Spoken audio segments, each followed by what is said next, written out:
Operation सिंदूर के दौरान भारत की जवान फोर्सेस ने अपना अद्भुत शौर्य और पराक्रम दिखाकर एक तरफ जहां दुश्मन पाकिस्तान को करारा जवाब दिया है तो वहीं उसको उसकी औकात भी दिखाई है। इसके साथ ही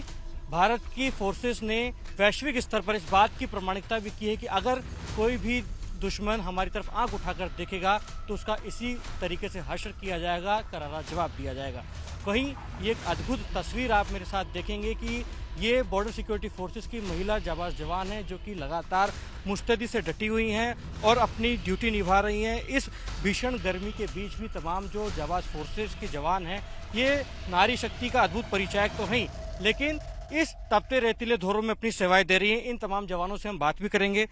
मैम, आप लोग लगातार इस भीषण गर्मी में यहाँ तैनात हैं, अपनी सेवाएं दे रहे हैं। ये जो पोस्ट है ये या फिर ये जो इलाका है कितना डिफरेंट है अन्य इलाकों से? ये इलाका काफ़ी डिफरेंट है क्योंकि गर्मी में यहाँ पे टेम्परेचर है वो 55 से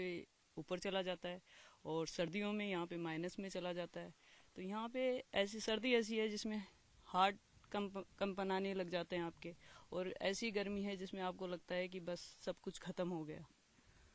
क्योंकि डेजर्ट में भी ये सैंड ड्यून्स है तो काफ़ी डिफिकल्ट परिस्थितियां भी रहती होंगी, क्योंकि मिट्टी का उड़ना, रेत के टीबे के टीबे उड़कर इधर उधर चले जाते होंगे, तो उस परिस्थिति से निपटने के लिए किस प्रकार की ड्रिल होती है? इस इलाके में पूरा शिफ्टिंग सैंड ड्यून्स इलाका है, तो इसमें क्या है कि हवा के साथ मिट्टी अपना स्थान चेंज करती रहती है, जिसमें हमारी फैंस भी कई बार दब जाती है, कई बार फैंस के नीचे से मिट्टी निकल जाती है। इसके अलावा रास्ता नहीं मिलता हमें जाने के लिए, तो रास्ते को भी मेंटेन करना पड़ता है, फैंस को भी मेंटेन रखना पड़ता है हरदम, कि अगर हम इस चीज़ में थोड़ी सी भी कोताही बरतेंगे तो कोई भी हादसा होने के लिए या कोई भी इन्फिल्ट्रेशन होने का चांस हो सकता है। तो इसके लिए हम हमेशा मुस्तैदी से तैनात रहते हैं, चाहे कैसी भी आंधी हो, चाहे तूफान हो, उसमें भी हम सीमाओं की सुरक्षा करते रहते हैं, जिसमें हमारी फैंस भी शामिल है, जिसमें फैंस को हम हमेशा मेंटेन करते रहते हैं। अगर हमें ज़रूरत पड़ी तो उसका रिपेयरमेंट के लिए भी आगे भी बातचीत करते रहते हैं। बाकी हमारे हाथ में जितना होता है हम उसका हमेशा रिपेयरमेंट करते रहते हैं। ऑपरेशन शील्ड के तहत किस प्रकार की तैयारियां यहाँ की गई हैं, क्योंकि दुश्मन की तमाम हरकतों पर नजर रखने के साथ साथ और एक्स्ट्रा क्या क्या ड्रिल आप लोग कर रहे हैं, क्योंकि अब ऑपरेशन शील्ड के तहत तमाम सरहदों को सील करने की, शील्ड प्रदान करने की जिम्मेदारी आप लोगों की है? जैसा आपको विदित है कि जैसे ऑप्स सिंदूर हुआ, उसी तरीके से ऑप्स शील्ड भी अभी चालू किया गया है, जिसके दौरान हम विभिन्न तरीके की एक्टिविटीज़ है उनकी रिहर्सल करते हैं। जैसे मॉक ड्रिल हो गई, कैसे दुश्मन ने अटैक कर दिया, बैट एक्शन कर दिया, या फिर हमारा जवान इंजर्ड हो गया तो उसको कैसे इफेक्ट करेंगे, किस तरीके से एयर स्ट्राइक हो गई तो उसका हम किस तरीके से सामना करेंगे, अगर ड्रोन अटैक हो गया तो हम उसको कैसे एंगेज करेंगे। इस तरीके की कार्रवाई ये रिहर्सल हम प्रॉपर तरीके से करें। इसके अलावा हमारी जो रूटीन ड्यूटियाँ हैं जिसमें हम सीमाओं को एक सेकंड के लिए भी खाली नहीं छोड़ सकते, वो भी प्रॉपर तरीके से साथ में चल रही है।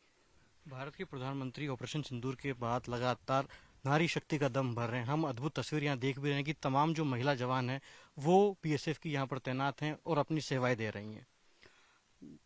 इसके बारे में मैं आपको ये बताना चाहती हूँ, आपके माध्यम से देशवासियों को ये बताना चाहती हूँ कि बीएसएफ का हौसला और उनको प्रेरित करने के लिए आपने जो विश्वास हम लोगों पे दिखाया है उसके लिए मैं आपको तहे दिल से धन्यवाद देना चाहती हूँ, क्योंकि आप लोगों का विश्वास ही है जो हमें दुश्मन का डटकर मुकाबला करने के लिए एक हौसला देता है। और आपको विदित होगा कि जैसे अगर हमारी सीमाओं की तरफ किसी ने आंख उठाकर देखा तो उसका अंजाम आपने देख ही लिया, ऑप सिंदूर। और अगर फिर भी देखा तो आने वाले समय में बीएसएफ इससे भी कड़ा प्रहार करेगी, साथ में हमारी सेनाएं भी हमारे साथ में रहेंगी। तो इसके लिए मैं हमेशा अपने देशवासियों से यही आग्रह करूंगी, हम पे एक विश्वास रखें। जो आपका विश्वास है वही हमें लड़ने के लिए हमेशा प्रेरित करता है। आखिर में एक छोटे से सवाल का जवाब जानना चाहूंगा। जब ऑपरेशन सिंदूर हुआ तो बुज़दिल पाकिस्तान के द्वारा हमारी माताओं बहनों का सिंदूर उजाड़ने का जो कुत्सित प्रयास किया गया, ये जब तस्वीर आपके सामने है, ये जो खबर आपके सामने आई, तो बतौर महिला और बतौर बीएसएफ जवान क्या पहली प्रतिक्रिया थी? पहली प्रतिक्रिया तो ये थी कि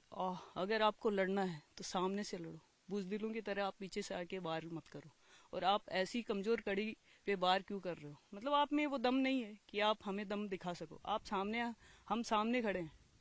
आपके सामने खड़े हैं, आप हमसे, आप सामने लड़ाई करो। आप में अगर दम है तो। उस टाइम ऐसा लगा कि अगर वो होते सामने या हम वहाँ पे होते तो हम उसका बहुत कड़ी तरीके से और ऐसा प्रहार करते कि वो कभी जिंदगी में, अपनी जिंदगी में इस तरीके की कार्रवाई करना, एक्शन ना करते। तो ये बीएसएफ की जवान नहीं, दुर्गा रूपी भारतीय महिला है जो बीएसएफ की जवान होने के साथ साथ इस भीषण गर्मी में इस सरहद पर अपनी सेवाएं राष्ट्र को दे रही हैं और साफ तौर पर ये कह रही हैं कि लगातार डटे हुए हैं, कितनी भी विषम परिस्थितियां क्यों ना हो। और ये दिखाता है कि जिस प्रकार से भारत के प्रधानमंत्री लगातार ऑपरेशन सिंदूर के तहत दुश्मन देशों को लगातार ललकार रहे हैं, तो वो इन्हीं तमाम जवानों के शौर्य और पराक्रम के दम पर ललकार रहे हैं। और निश्चित रूप से ये तमाम प्रहरी अगर सीमा पर तैनात हैं, खड़े हैं, तो निश्चित रूप से आम जनता अपने घरों पर निश्चित होकर सो सकती है। ये जो एरिया है ये काफी डाइवर्सिफाई इसलिए है, काफी डिफरेंट इसलिए है क्योंकि यहाँ पर पूरे इलाके में आपको सैंड ड्यून्स नजर आएंगे, सैंड ड्यून्स नजर आएंगे और सिर्फ यहाँ पर धोरे हैं और काफी मशक्कत का सामना तमाम बीएसएफ जवानों को पेट्रोलिंग के दौरान करना पड़ता है क्योंकि जो रेत के टीबे हैं वो आंधी चलने पर, चक्रवात चलने पर शिफ्ट हो जाते हैं। इसीलिए आप देखेंगे कि जो फेंसिंग की गई है वो भी वेल्डिंग लगाकर वापस से स्ट्रक्चर को और ऊपर खड़ा किया गया है ताकि अगर पहाड़ का पहाड़ मिट्टी का इधर शिफ्ट हो जाए तो भी इसको रिकॉग्नाइज किया जा सके और हमारी जो फेंसिंग है वो थोड़ी ऊंचाई के साथ खड़ी रहे। इसीलिए जो आप ये फेंसिंग देखेंगे, ये फेंसिंग लगातार इसीलिए इसको और वेल्डिंग करके बढ़ाया गया है, ऊंचा किया गया है ताकि हमारी जो सरहद है, हमारी जो फेंसिंग है वो सुरक्षित रहे और दुश्मन के जो नापाक इरादे हैं वो इतने विषम परिस्थिति में, विषम इलाके में भी कामयाब ना हो पाए। इसलिए साफ तौर पर कहा जा सकता है कि भले ही ये पूरा सैंड ड्यून्स का इलाका है, बड़े बड़े रेत के टीबे और टीले आपको नजर आ रहे होंगे, लेकिन हमारी फोर्सेस लगातार मुस्तैदी से इस विषम परिस्थिति में भी तैनात है और दुश्मन को करारा जवाब देने के लिए अलर्ट मोड पर खड़े हुए हैं। ऑपरेशन शील्ड के तहत जहां सिविलियन एरिया में, जहां पर नागरिक सुरक्षा के लिए तमाम प्रशासनिक अमले और सिविल डिफेंस की टीमें लगातार ड्रिल करके ये प्रैक्टिस कर रही हैं कि किस प्रकार की तैयारियां हैं, तो वहीं आप देखेंगे कि ये बीएसएफ के जवान सरहद पर ऑपरेशन शील्ड के तहत लगातार एंटी ड्रोन ड्रिल कर रहे हैं कि अगर किसी भी प्रकार का ऑब्जेक्ट दुश्मन की तरफ से आता है, कोई ड्रोन आता है या कोई मिसाइल का अटैक होता है, तो उससे किस प्रकार से निपटा जाए और उसको आसमान में ही डिस्ट्रॉय किया जाए। तो ये ड्रिल करने का खास तौर पर मकसद यही है कि अब चूंकि जिस प्रकार से ऑपरेशन सिंदूर की तरफ दौरान पाकिस्तान की तरफ से जो ऑब्जेक्ट आए थे उनको हालांकि हमारी फोर्सेस ने आसमान में ही नेस्तनाबूद किया, लेकिन अब अगर इस प्रकार की परिस्थितियां बनती है तो ऑपरेशन शील्ड के तहत तमाम जो सरहद है उसको किस प्रकार से प्रोटेक्ट किया जाए, किस प्रकार से शील्ड प्रदान की जाए, इसके लिए लगातार जो बेसिक ड्रिल्स हैं वो लगातार की जा रही हैं ताकि दुश्मन के तमाम मंसूबों को यहाँ पर ध्वस्त किया जाए और नागरिकों की सुरक्षा की जा सके।